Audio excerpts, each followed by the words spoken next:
Hello hi everyone. आज हम लोग चेक करेंगे पवनीत सिंह की वीडियो जियोपॉलिटिक्स इन 2024 एक्सप्लेन्ड।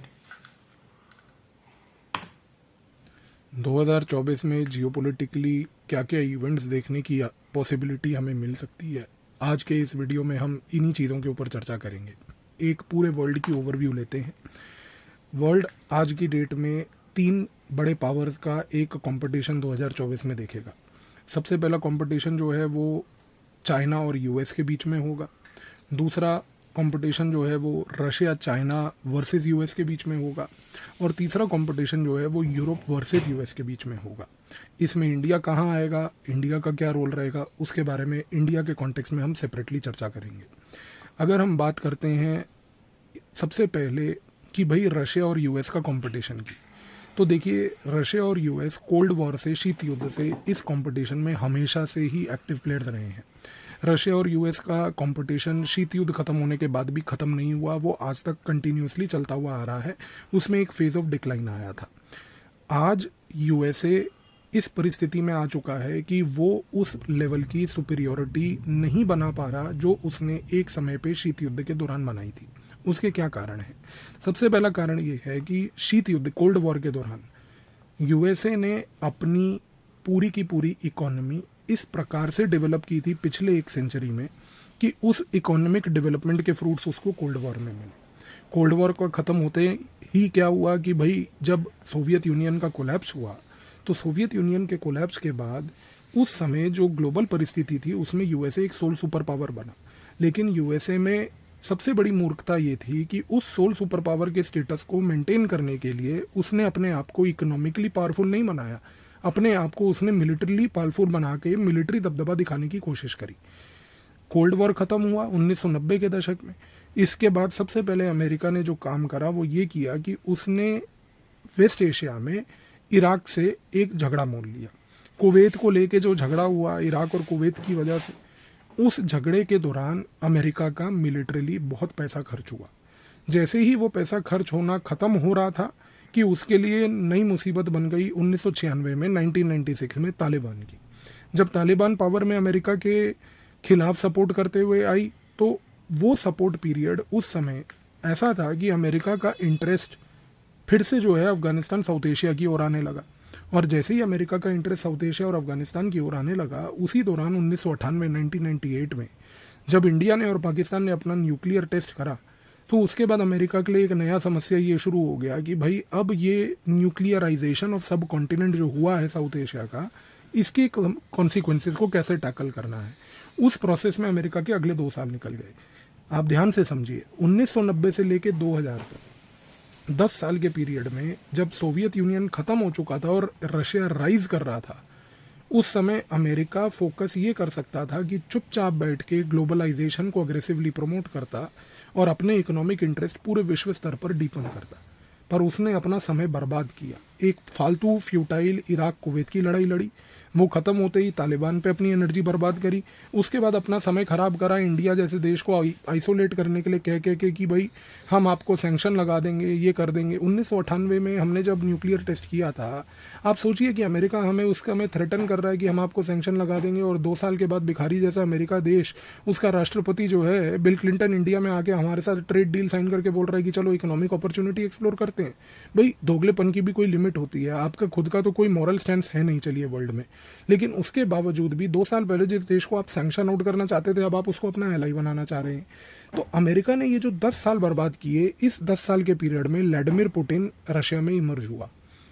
और 2000 के बाद 2000 से लेके जो 2010 तक का पीरियड था, उस प्रोसेस में अमेरिका खुद व्यस्त हो गया। क्योंकि 2001 में सबसे पहले 9/11 हुआ।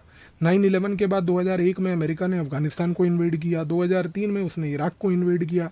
अफगानिस्तान और इराक की 2001 और 3 की इन्वेजन के बाद जो अमेरिका की लड़ाइयाँ अफगानिस्तान और इराक में चल रही थी और जो उसकी वजह से ट्रिलियंस ऑफ डॉलर का खर्चा हो रहा था, वो खर्चे का खमियाजा अमेरिका को 2007 में सब प्राइम क्राइसिस के दौरान भुगतना पड़ा।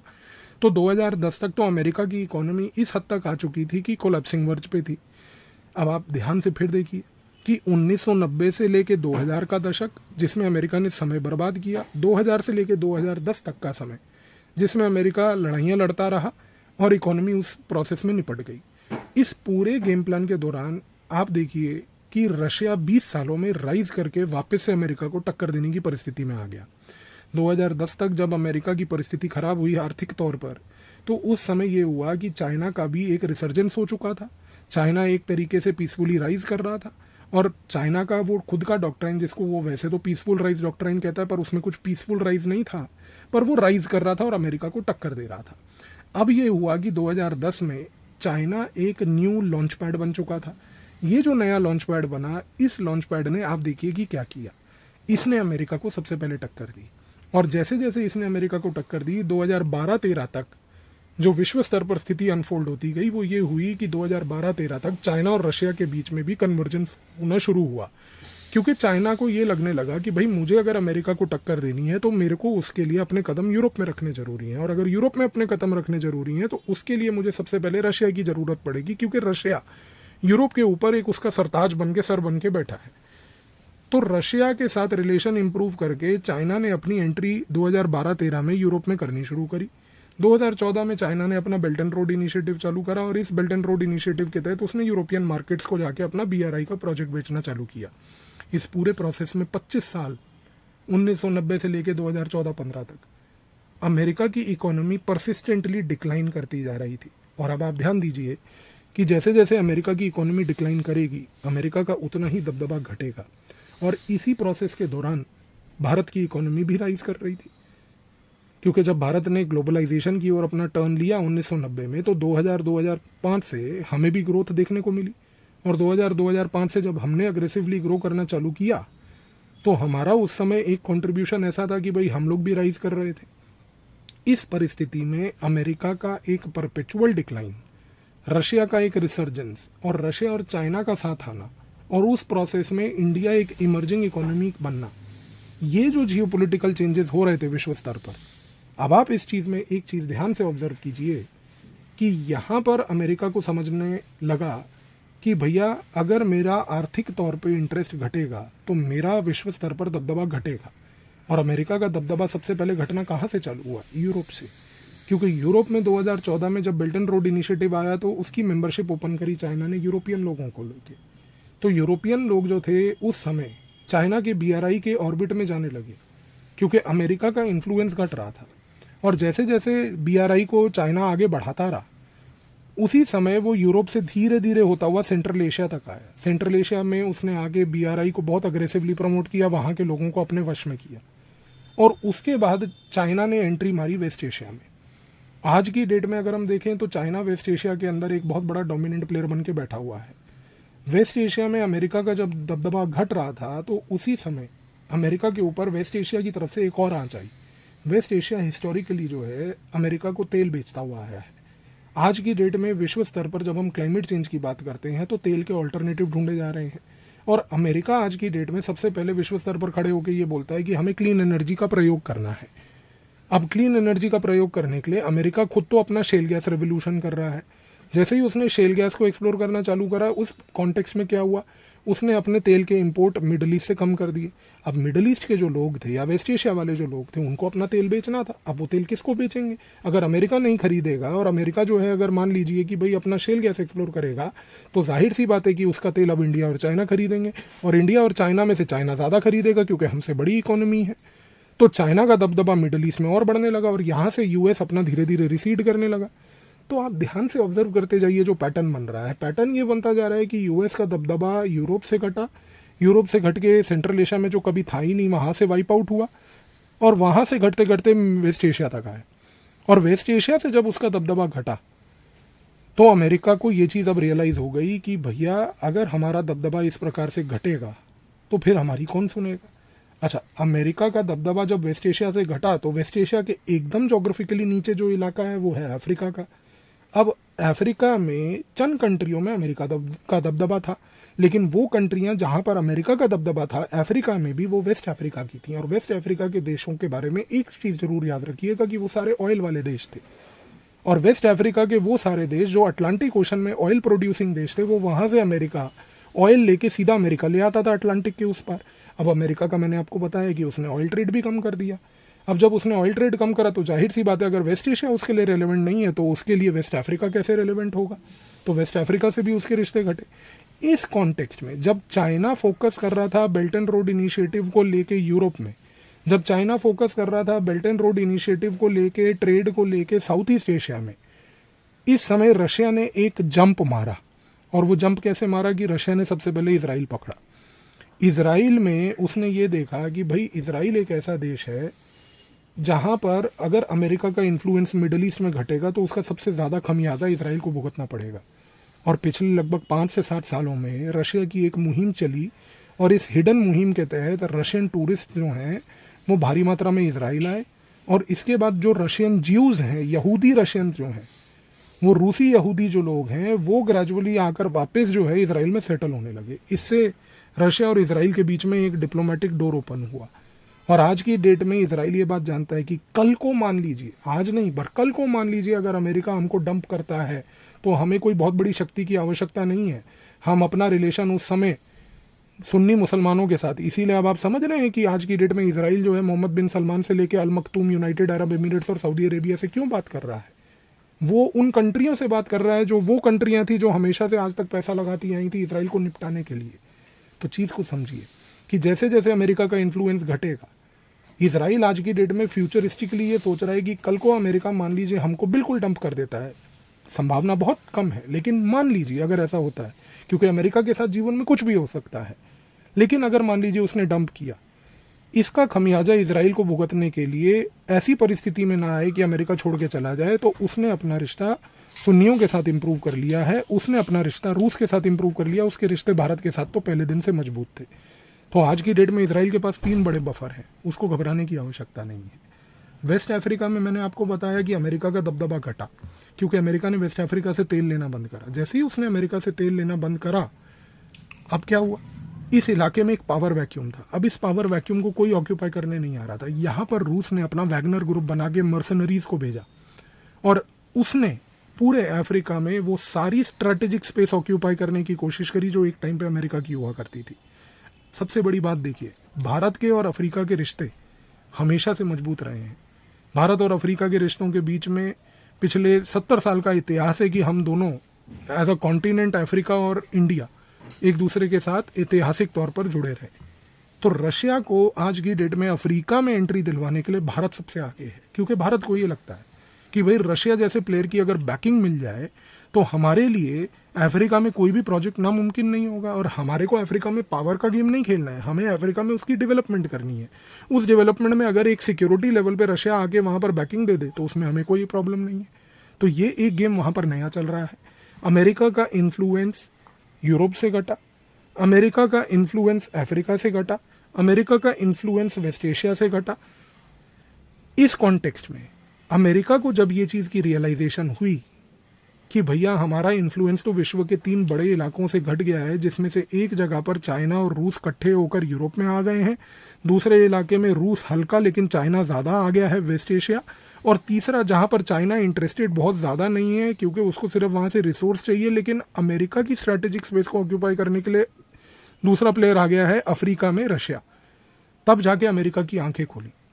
अब अमेरिका ने क्या किया, पिछले 3 से 4 सालों में अमेरिका ने अब सारा फोकस अपना साउथ ईस्ट एशिया की ओर शिफ्ट कर दिया है।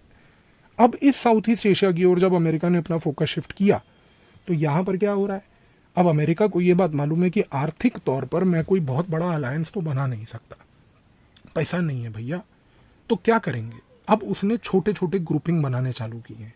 तो साउथ ईस्ट एशिया में अब वो क्या कर रहा है, छोटा सा ग्रुपिंग बना दिया उसने, क्वाड्रिलेटरल सिक्योरिटी डायलॉग, छोटा सा एक ग्रुपिंग बना दिया, एक इंडो पैसिफिक नामक संस्था क्रिएट कर दी, एक जियोपॉलिटिकल कॉन्स्ट्रक्ट क्रिएट कर दिया। अच्छा, इसके बाद सबसे महत्वपूर्ण चीज़ देखिए जो पिछले साल अमेरिका ने करी कि उसने साउथ ईस्ट एशिया के रीजन में ऑस्ट्रेलिया के साथ मिलकर यूनाइटेड किंगडम को जोड़कर ऑकस अलायंस बनाया। आप देखिए यहाँ पर ऑकस अलायंस में अमेरिका ने यूनाइटेड किंगडम को इंडियन ओशन में बुला लिया, क्योंकि उसने कहा कि आप तो ऐतिहासिक तौर पर इस इलाके में बहुत सारी कॉलोनीज रखते ही थे, तो आप तो पूरे इस इलाके से वाकिफ हो, आप आ जाओ। ऑस्ट्रेलिया हमेशा से अमेरिका का एलाई रहा था, तो उसने कहा कि भाई तुम भी आ जाओ। अब देखिए हुआ क्या है कि इंडियन ओशन और पैसिफिक ओशन में हिस्टोरिकली एक कंट्रोलिंग पावर जो बड़ी हुआ करती थी ब्रिटेन, वो वापस आ गई। यूएसए अपना दबदबा बनाने के लिए इस रीजन में दोबारा आया। ऑस्ट्रेलिया को साथ जोड़कर इस इलाके में न्यूक्लियराइजेशन का गेम शुरू किया।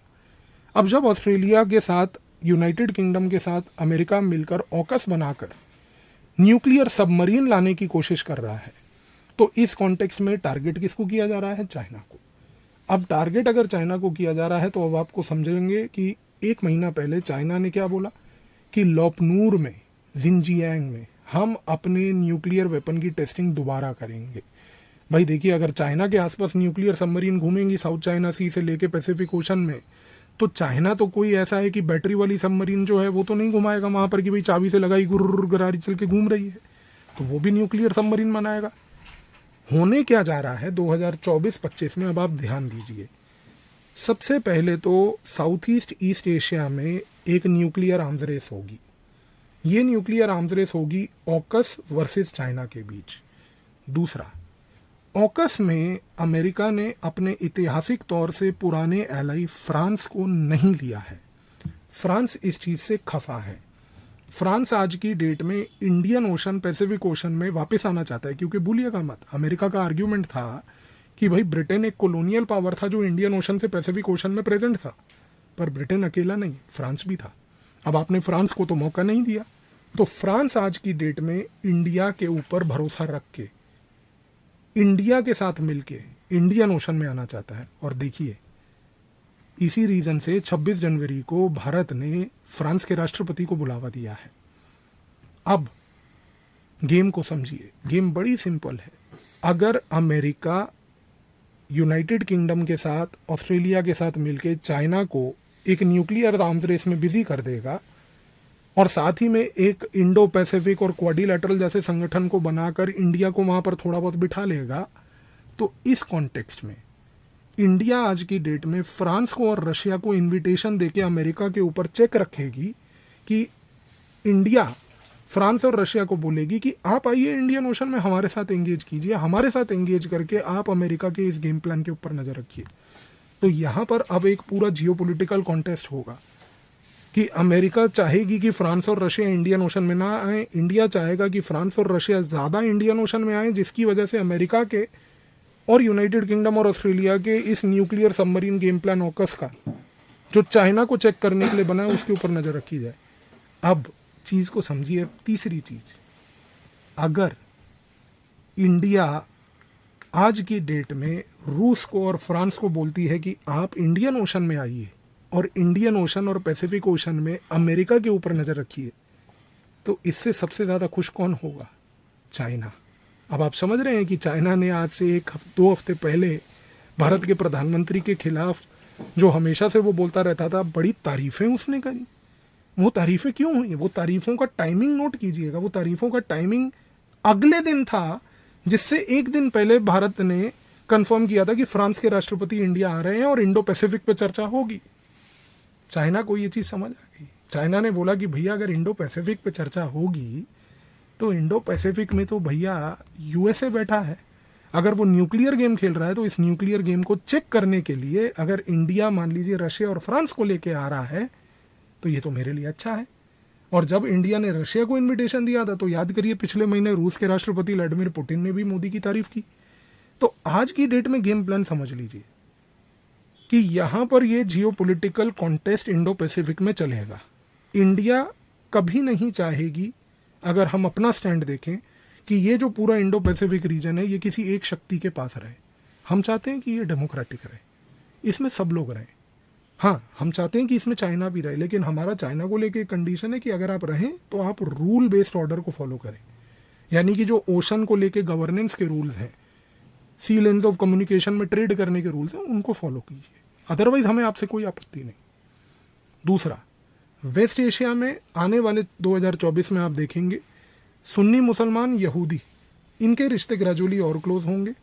इनको क्लोज करने का एक सबसे बड़ा बाइंडिंग फैक्टर इंडिया रहेगा, क्योंकि इंडिया के यहूदियों और सुन्नियों से रिश्ते दोनों से अच्छे हैं, और क्योंकि रशिया आज की डेट में यहूदियों से एंगेज कर रहा है और रशिया आज की डेट में सुन्नियों से एंगेज कर रहा है। पिछले महीने रूस के राष्ट्रपति मोहम्मद बिन सलमान से मिलने दौरे पे गए थे, और आपको याद होगा कि जब उनके प्लेन यूएई से पास कर रहे थे, यूएई ने अपने एयरफोर्स के जहाज को सलामी ठोकने के लिए रूस के राष्ट्रपति के जहाज के साथ भेजे थे। तो भूलिएगा नहीं दोस्तों कि रूस सुन्नी मुसलमानों के फेवर में है, यहूदियों के साथ है, भारत यहूदियों के साथ है, सुन्नी मुसलमानों के साथ है, हमें शिया ईरान से कोई आपत्ति नहीं। लेकिन आने वाले समय में जैसे ही अमेरिका का दबदबा मिडल ईस्ट वेस्ट एशिया में घटेगा, तो आप देखेंगे कि ये रीजनल पावर्स का इमर्जेंस होगा। तीसरा, अगर मैं यूरोपियन थिएटर की बात करूं, तो यूरोपियन थिएटर में अभी थोड़ा सा कंफ्यूजन चल रहा है, क्योंकि रूस ने जो आक्रमण यूक्रेन पे किया, उस आक्रमण के बाद कई यूरोपियन पावर्स जो हैं चाइना को लेकर रीथिंक कर रही हैं, क्योंकि रूस और चाइना, मैंने आपको बताया, एक दूसरे के साथ हैं।